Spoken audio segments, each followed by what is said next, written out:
സുഹൃത്തുക്കളെ, ഏവർക്കും വന്ദനം. കഴിഞ്ഞ ഒരാഴ്ചയായിട്ട് ഞാൻ വീഡിയോകൾ എന്താണ് ടെമ്പിൾ ഓഫ് തോട്ട്സ് എന്ന യൂട്യൂബ് സംഗമത്തിൽ പങ്കിടാത്തത് എന്നതിനെ പറ്റി പല അന്വേഷണങ്ങളും വന്നു. പലരും അതിൽ ആകുലത പ്രകടിപ്പിച്ചു. ഞാൻ രോഗം പിടിച്ച് കിടക്കയാണോ എന്ന് എന്നെ സ്നേഹിക്കുന്ന, എന്നെ കരുതുന്ന അല്പം ഉള്ളിൽ മനപ്രയാസമായിട്ട് അന്വേഷണം നടത്തി. എന്നാൽ അങ്ങനെയൊന്നുമല്ല. ഞാൻ ഈ ഒരു 7-8 ദിവസങ്ങളിൽ പുതിയ വീഡിയോ ഒന്നും ഇടാതിരുന്നതിന് കാരണം ഞാൻ വളരെ ഗൗരവമേറിയ ഒരു ഐതിഹാസിക ഗവേഷണത്തിൽ, ഹിസ്റ്റോറിക്കൽ റിസർച്ച് ഏർപ്പെട്ടുകൊണ്ടിരിക്കുകയായിരുന്നു എന്നുള്ളതാണ്. അങ്ങനെ നടത്തിയ ഗവേഷണത്തിൽ കൂടെ ഉരുത്തിരിഞ്ഞു വന്ന വളരെ ശ്രദ്ധേയമായ ഒരു അറിവാണ്. ഒരു പക്ഷേ കേൾക്കുന്ന എല്ലാവരെയും അമ്പരപ്പിക്കുവാൻ പര്യാപ്തമായ ഒരു പരിജ്ഞാനമാണ് ഈ വീഡിയോയിൽ കൂടെ ഞാൻ നിങ്ങൾക്ക് സമർപ്പിക്കുന്നത്.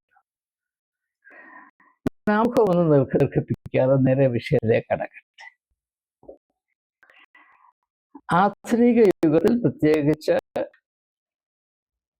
യുക്രൈൻ റഷ്യ യുദ്ധം ആരംഭിച്ചത് മുതൽ വളരെയധികം ലോക ശ്രദ്ധ പിടിച്ചു പറ്റിയിട്ടുള്ള ഒരു യുദ്ധ ഉപകരണമാണ് ഡ്രോൺ എന്നുള്ളത്. ഡ്രോൺ, ആ വാക്ക് കേൾക്കാത്ത ആരും തന്നെ ഈ ഭൂമിയുടെ പരപ്പില്ല എന്ന് എനിക്കറിയാം. അതുകൊണ്ട് തന്നെ അതിനെപ്പറ്റിയുള്ള വസ്തുതാപരമായ വിശദീകരണത്തിലേക്ക് ഞാൻ പ്രവേശിച്ചില്ല. ആധുനിക യുദ്ധം ഡ്രോണുകളുടെ യുദ്ധമാണ് എന്ന് ഇപ്പോൾ പലർക്ക് കരുതി വരുന്നു. അതുകൊണ്ട് ലോകത്തിലുള്ള എല്ലാ രാഷ്ട്രങ്ങളും ഡ്രോൺ ടെക്നോളജി വികസിപ്പിക്കാനായി വളരെയധികം ശ്രമിക്കുന്നതിന് വേണ്ടി ധനം മാറ്റി വച്ചിരിക്കുന്നു. ഇത് നമുക്ക് ഏവർക്കും അറിവുള്ളതാണ്. ഇത് സംബന്ധമായ അന്വേഷണം ഞാൻ നടത്തി. ഓരോ പടി മുന്നോട്ട് പോയപ്പോൾ എന്നെ അത്ഭുതപ്പെടുത്തിയ ഒരു യാഥാർത്ഥ്യം, ഈ ഡ്രോൺ ടെക്നോളജി ആവിഷ്കരിച്ചത്, ഈ ഡ്രോൺ എന്ന ആശയം തന്നെ ആവിഷ്കരിച്ചത് പാശ്ചാത്യ ലോകമല്ല.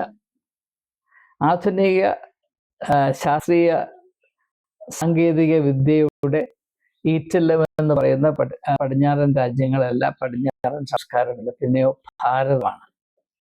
ഇതെന്തുകൊണ്ടോ നമ്മുടെ ശ്രദ്ധയിൽപ്പെടാതെ പോയി എന്നത് വളരെ നിരാശാജനകമാണ് എന്ന് പറയാതിരിക്കാൻ നിവൃത്തിയില്ല.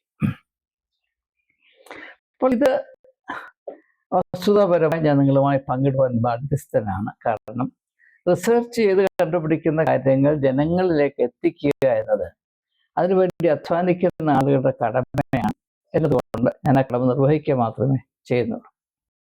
അപ്പോൾ ഡ്രോൺ ഇതാരാണ് കണ്ടുപിടിച്ചത്? ഞാൻ നടത്തിയ സൂക്ഷ്മമായ ചരിത്ര ഗവേഷണത്തിൻ്റെ ഫലമായി ഞാൻ എത്തിപ്പറ്റിയത് ഒരുപക്ഷെ പരിചയമുള്ള ഒരു മഹാരഥൻ്റെ വീടിൻ്റെ മുറ്റത്താണ്. അതിൻ്റെ പേര് മറ്റൊന്നുമല്ല, ദ്രോണാചാര്യർ എന്നാണ്. ഈ ദ്രോണാചാര്യർ എന്ന വാക്ക് എങ്ങനെ വന്നു, എന്ന നാമധേയം എന്ന പേരെങ്ങനെ വന്നു? അവിടെയാണ് ഇതിൻ്റെ ഗുട്ടൻസ് കിടക്കുന്നത്. ഡ്രോൺ ആചാര്യൻ എന്നാണ് അതിൻ്റെ യഥാർത്ഥത്തിലുള്ള അർത്ഥം. അതായത് ഡ്രോൺ ടെക്നോളജി ആവിഷ്കരിക്കുകയും അതിനെ ഉദാത്തമായ വിധത്തിൽ വികസിപ്പിച്ചെടുക്കുകയും അതിൽ അതുല്യമായ പ്രാവീണ്യം പ്രാപിക്കുകയും ചെയ്ത വ്യക്തി ആരാണോ അദ്ദേഹത്തിന് മാത്രമായി നീക്കിവെച്ചിരുന്ന ഒരു പേരാണ് ഡ്രോൺ ആചാര്യൻ എന്നുള്ളത്. അത് ലോപിച്ചാണ്, ലോപസന്ധി നമുക്കറിയാം, വ്യാകരണത്തിൽ ലോപസന്ധി, അത് ലോപിച്ചാണ് ഡ്രോൺ ആചാര്യൻ. അപ്പം ഭാരതത്തിൽ ദ്രോൺ എന്ന് പറയുമ്പോൾ വിദേശ രാജ്യത്തിൽ ഡ്രോൺ എന്ന് പറയും. അത് ഭാഷകൾ തമ്മിലുള്ള വ്യത്യാസമാണ്. യഥാർത്ഥത്തിൽ സംഭവിച്ചത്, ഇതിൻ്റെ പേര് നാം പറയുന്നത് ദ്രോൺ എന്നാണ്. ആധുനിക യുദ്ധം ദ്രോൺ യുദ്ധമായി നാം മനസ്സിലാക്കണം, അതായത് ദ്രോൺ. അപ്പോൾ അതിനെ ഇംഗ്ലീഷ് ഇപ്പം തിരുവനന്തപുരം, അനന്തപുരി ട്രിവാൻഡ്രമാക്കി, ദില്ലി ഡൽഹിയാക്കി, എന്ന് പറയുന്നത് പോലെ പാശ്ചാത്യ നാവുകളിൽ ഒതുങ്ങാത്ത ഡ്രോൺ എന്ന ഈ പദപ്രയോഗം അവരുടെ സൗകര്യത്തിനായി ഡ്രോൺ എന്നാക്കി. ഇത്ര മാത്രമേ സംഭവിച്ചുള്ളൂ.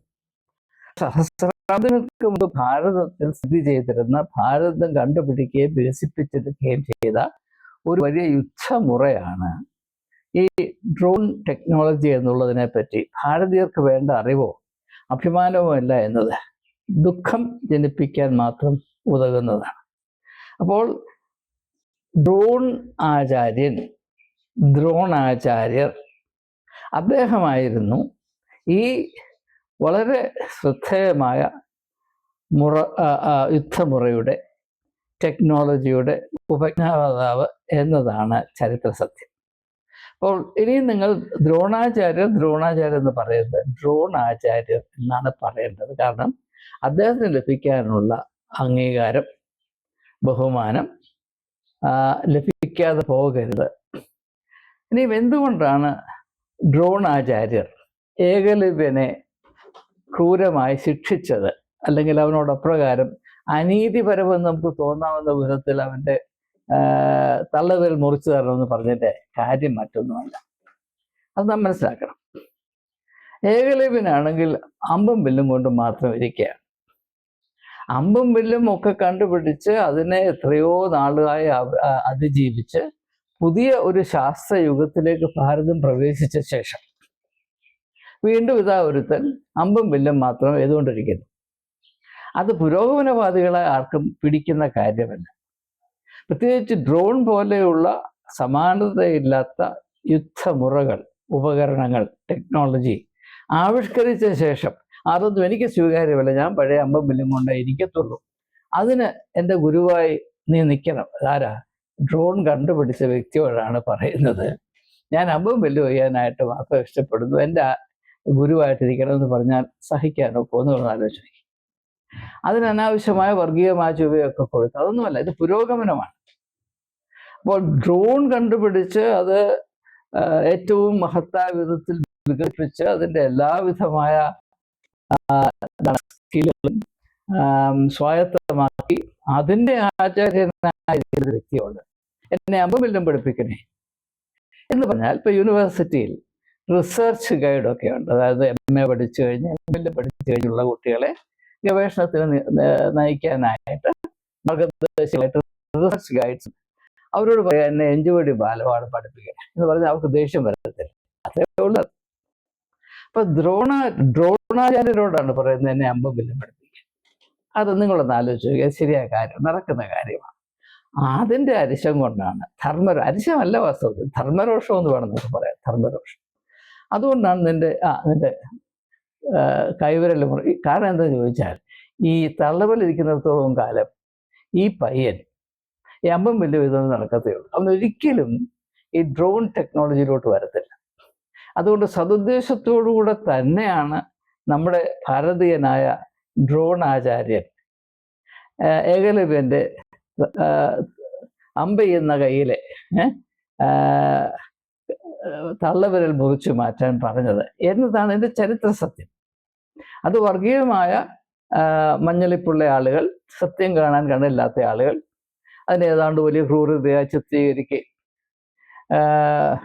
എന്താണ് പറയുന്നത്, വരേണ്യവർഗം കീഴാളന്മാരോട് എപ്പോഴും കാട്ടിക്കൊണ്ടിരുന്ന വിഭജനത്തിൻ്റെയും ക്രൂരതയുടെയും പ്രതീകമായി എടുത്തു പറയുമ്പോൾ അതിന് ഐതിഹാസികമായ അതൊരു സാധൂകരണവുമില്ല.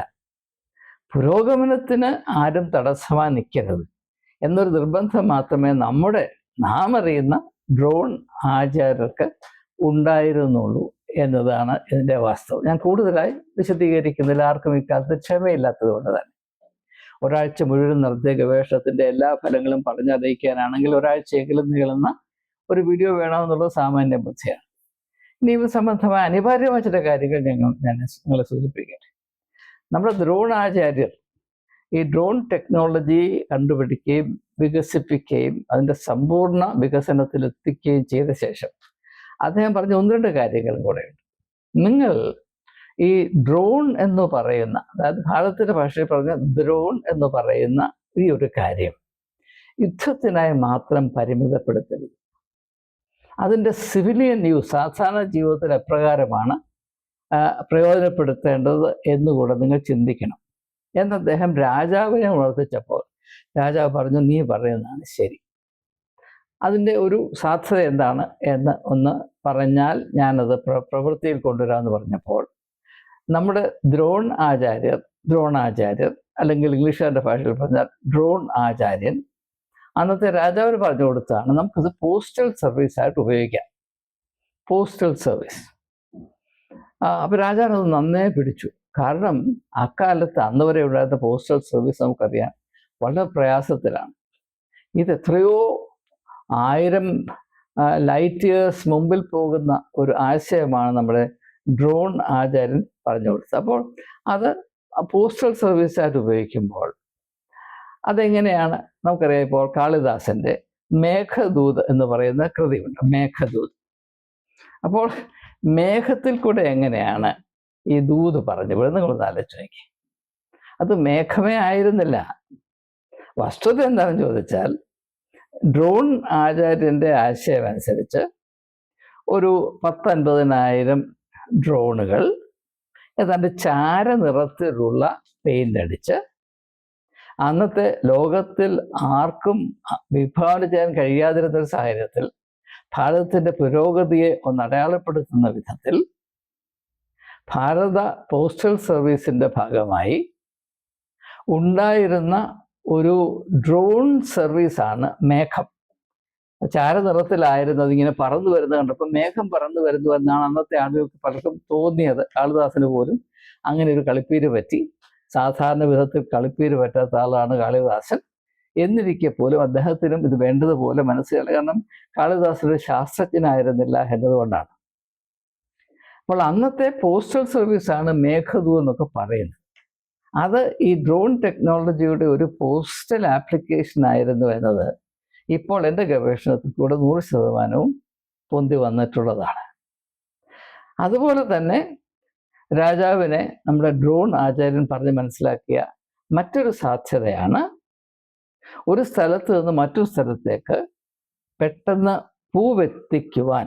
ഇപ്പം all India flower service, all India administrative service എന്നൊക്കെ പറയുന്ന പോലെ, ഇന്ത്യൻ അഡ്മിനിസ്ട്രേറ്റീവ് സർവീസ് എന്ന് പറഞ്ഞ പോലെ അന്നുണ്ടായിരുന്നത് ഇന്ത്യ ഫ്ലവർ സർവീസാണ്.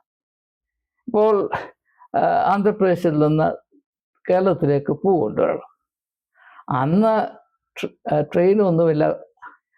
പൂവിടെ വരുമ്പോഴത്തേക്ക് കരിഞ്ഞ് അല്ലെങ്കിൽ അളിഞ്ഞ് പോകും. അത് വരാതെ ആ പൂവിൻ്റെ ഫ്രഷ്നെസ് അല്പം പോലും പോകാതെ ആന്ധ്രാപ്രദേശ് പതിക്കുന്ന പൂവ് കേരളത്തിൽ എത്തിക്കാൻ തക്കവണ്ണമുള്ളൊരു ക്രമീകരണം അന്ന് ഉണ്ടായിരുന്നത് പറഞ്ഞാൽ നിങ്ങൾ വിശ്വസിക്കുന്നു. അങ്ങനെ ഡ്രോൺ മുഖാന്തരമായി വളരെ ഫ്രഷായിട്ടുള്ള പൂക്കൾ ഈ വലിയ രാജ്യത്തിൻ്റെ വിവിധ സ്ഥലങ്ങളിൽ അന്നേ ദിവസം എത്തിച്ചു കൊടുക്കുന്ന ആ ഒരു സർവീസിൻ്റെ പേരായിരുന്നു പുഷ്പക് വിമാനം എന്നുള്ളത്. പുഷ്പം എന്ന് പറഞ്ഞാൽ നമുക്കറിയാം, പുഷ്പം, ഫ്ലവർ.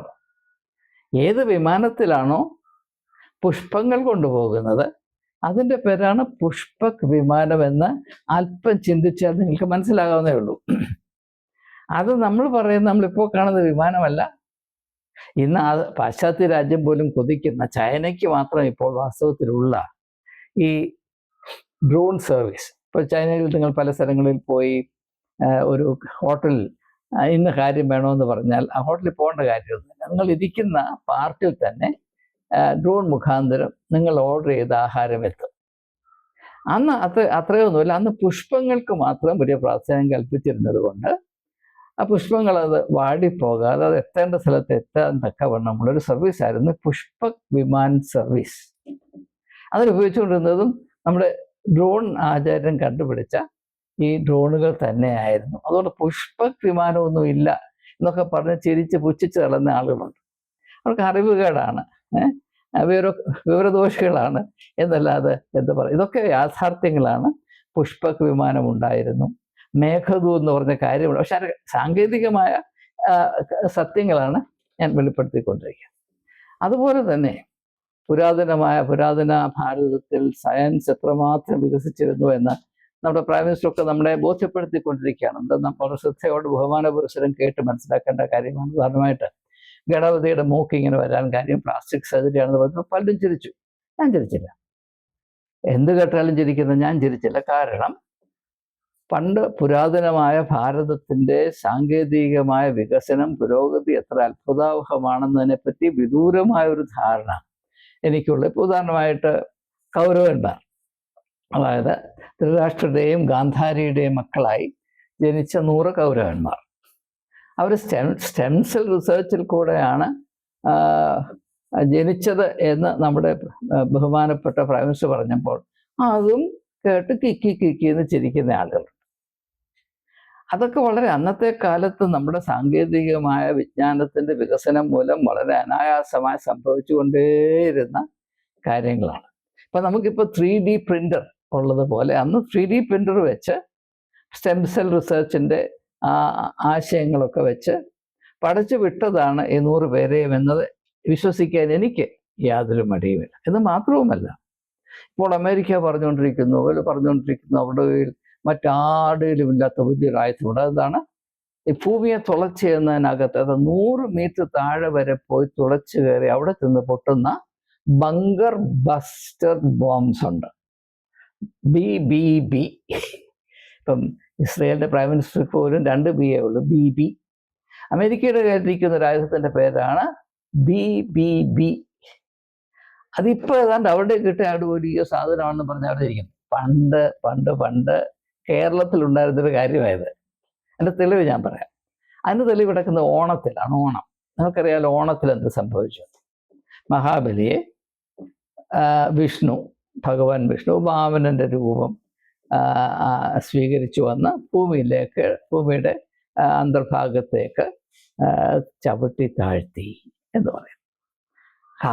കാവ്യാത്മകമായിട്ട് അങ്ങനെ പറയാനൊക്കത്തുള്ളൂ. പക്ഷെ സംഭവിച്ചെന്താണെന്ന് ചോദിച്ചാൽ, ഒരു വലിയ ബങ്കർ ബസ്റ്റർ ബോംബ് അന്നുണ്ടായിരുന്നു. ഇപ്പം അമേരിക്കയിലുള്ള ബങ്കർ ബസ്റ്റർ ബോംബ് എന്ന് പറയുന്നത് ഏറ്റവും വലുതിൻ്റെ ഭാരം 30,000 പൗണ്ടാണ്. ഏതാണ്ട് 13-14 ആയിരം കിലോഗ്രാം ഭാരമുണ്ട് ഒരു ബോംബിന്. ഒരു ബോംബിൻ്റെ വില തന്നെ ഏതാണ്ട് $1.5 ബില്യൺ ആണെന്നൊക്കെയാണ് പറയുന്നത്. നമുക്ക് അറിഞ്ഞുകൂടാ, അത് പോട്ടെ, അത് നമ്മുടെ പ്രശ്നമാണ്. അപ്പോൾ അമേരിക്കക്കാരൻ എൻ്റെ ട്രംപ് എപ്പോഴും പറഞ്ഞു ഞങ്ങളുടെ മാത്രമേ ഉള്ളൂ ലോകത്തിൽ. ഇത് കേരളം പണ്ടേ ഉപേക്ഷിച്ച് കളഞ്ഞ കാര്യമാണ്. ഇപ്പോൾ ഓണത്തിൻ്റെ കഥയിൽ സംഭവിച്ചതെന്താണെന്ന് ചോദിച്ചാൽ, നമുക്കറിയാം ഇറാഖിൽ ഈ കഴിഞ്ഞ തവണ അമേരിക്ക ഈ ബോംബ് ഇട്ടപ്പോൾ 3 ബോംബാണ് അടുത്തിടെ ഇടുന്നത്. 3 ബോംബ്. നിങ്ങൾ ശ്രദ്ധിച്ചാൽ പടം ഇപ്പോഴും നിങ്ങൾക്ക് ശ്രദ്ധിച്ചാൽ മനസ്സിലാകും. അത് 1, 2, 3. പിന്നെ വേറെ എടുത്തുകൊണ്ടും 1, 2, 3 3 ഈ വലിയ ഭൂമി കുഴിച്ചകത്ത് നിന്ന് പൊട്ടുന്ന അമേരിക്കക്കാരൻ്റെ മാത്രം കയ്യിലിരിക്കുന്ന വലിയ പടക്കം പൊട്ടിച്ചതെന്ന് നമുക്ക് അറിയാവുന്ന കാര്യമാണ്. അത് തന്നെയാണ് കേരളത്തിൽ നടന്നത്. 3 ബോംബ് വാമനൻ പൊട്ടിച്ചു. അതിൽ 3ാമത്തേത് കൊണ്ടിട്ടത് പാവം മഹാബലിയുടെ തലയിലാണ്. അങ്ങനെയാണ് അദ്ദേഹം കുനിഞ്ഞു താഴോട്ട് പോയത് എന്നത് മനസ്സിലാക്കാനുള്ള പ്രാണി മലയാളിക്കില്ലാതെ പോയല്ലോ എന്നോർത്ത് ഞാൻ ലജ്ജിക്കുന്നു. അപ്പം നമ്മളിങ്ങനെ പുറകോട്ട് നടന്ന് അങ്ങ് പുരാതന കാലത്ത് ചെല്ലുമ്പോൾ ആധുനിക ലോകത്തെ ലജ്ജിപ്പിക്കുന്ന വിധത്തിലുള്ള സാങ്കേതികവും ശാസ്ത്രീയവുമായ വികസനം നമ്മുടെ നാട്ടിൽ കുടികൊണ്ടിരുന്നു എന്നതിനെപ്പറ്റി ഇന്ന് നമുക്ക് വലിയ കഴിവൊന്നുമില്ലെങ്കിലും നമുക്ക് അഭിമാനിക്കാൻ വകയുണ്ട്. എൻ്റെ അപ്പൂപ്പാക്ക് ഒരാന ഉണ്ടായിരുന്നു എന്ന് പറയുന്നത് പോലെയെങ്കിലും ലോകത്തിൻ്റെ മുമ്പിൽ ഒന്ന് തല ഉയർത്തി നിൽപ്പാൻ നമുക്ക് ഇഷ്ടം പോലെ മുതൽ കിടക്കുമ്പോൾ അതിലൊന്നും ശ്രദ്ധിക്കാതെ ഇപ്പം അമേരിക്കക്കാരൻ അല്ലെങ്കിൽ ചൈനക്കാരൻ അല്ലെങ്കിൽ മറ്റാരോ കണ്ടുപിടിക്കുന്ന AI കീയായി കൂയായി AI അതിൻ്റെ പുറകെ പോയിരിക്കുകയാണ്. അതിന് പകരം നമ്മുടേതായ ഈ ഡ്രോൺ ടെക്നോളജിയോ അല്ലെങ്കിൽ നമ്മുടേതായ ഈ സ്റ്റെം സെല്ലും 3D പ്രിൻ്ററും കൂടെ ചേർത്ത് എങ്ങനെയാണ് 100 പിള്ളേരെ അനായാസം ഉണ്ടാക്കുന്നത്. ഇപ്പോൾ ലോകത്തെമ്പാടും ജനസംഖ്യ കുറയുന്നു എന്നൊരു വലിയ ഭ്രമം ഉണ്ട്. അത് ഈ ടെക്നോളജി ഒന്ന് കേന്ദ്രീകരിച്ചാൽ ലോകത്തെ കീഴടക്കാനുള്ള കഴിവ് നമ്മുടെ കയ്യിൽ വരും. അതുപോലെ അന്ന് നമ്മൾ ഉപേക്ഷിച്ച ബങ്കർ ബസ്റ്റർ ടെക്നോളജി, ഇതൊക്കെ ഒന്ന് പുനരാവിഷ്കരിച്ച് അത് വേണ്ടതുപോലെ വികസിപ്പിച്ച് അത് ലോകത്തിന് മുമ്പിൽ അത് അവതരിപ്പിച്ചാൽ ഈ AI-യും ഒക്കെ മുട്ടുമടക്കും.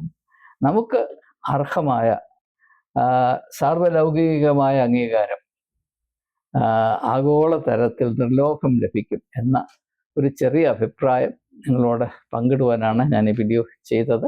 ഇതിനെപ്പറ്റിയുള്ള നിങ്ങളുടെ അഭിപ്രായങ്ങൾ അറിയാൻ താല്പര്യമുണ്ട്. പ്രത്യേകിച്ച് ദ്രോണാചാര്യർക്ക് കിട്ടേണ്ട അംഗീകാരം കിട്ടിയേ മതിയാകുകയുള്ളൂ. അദ്ദേഹമാണ് ഈ ആശയം ചരിത്രത്തിൽ ആദ്യമായി അവതരിപ്പിച്ചത്. അന്ന് നൊബേൽ പ്രൈസ് ഇല്ലാതിരുന്നുകൊണ്ട് മാത്രമാണ് അദ്ദേഹത്തിന് കിട്ടാതിരുന്നത്. അദ്ദേഹത്തിൻ്റെ കാലശേഷമെങ്കിലും പോസ്റ്റുമസ് ആയിട്ടെന്ന് പറയും, അത് കൊടുക്കേണ്ടതാണ്. ഭാരതത്തിൻ്റെ മാത്രം സ്വന്തമായ ഡ്രോൺ ആചാര്യർക്ക് ലഭിക്കേണ്ട ആഗോള തലത്തിലുള്ള അംഗീകാരം അല്പം പോലും താമസിയാതെ ലഭിക്കത്തക്കവണ്ണം ഭാരതത്തിൻ്റെ വിദേശകാര്യ മന്ത്രാലയം ഈ വിഷയമൊന്ന് അത് അർഹിക്കുന്ന ഗാംഭീര്യത്തിൽ കാണുകയും കൈയാളുകയും ചെയ്യണമെന്നും അത് ഫലം കണ്ടെത്തുന്നതുവരെ അതിന് ഏതെല്ലാം മാർഗവും ഏതെല്ലാം വേദികളും ഉപയോഗിക്കാമോ അത് മുഴുവനും ഏറ്റവും ഫലപ്രദമായി ഉപയോഗിക്കണമെന്ന് ഒരു ദേശസ്നേഹിയായ കിഴവനെന്ന നിലയിൽ വിദേശകാര്യ മന്ത്രാലയത്തോട് വിനീതമായി അപേക്ഷിച്ചുകൊണ്ട് വാക്കുകൾ ചുരുക്കുന്നു. നമസ്കാരം.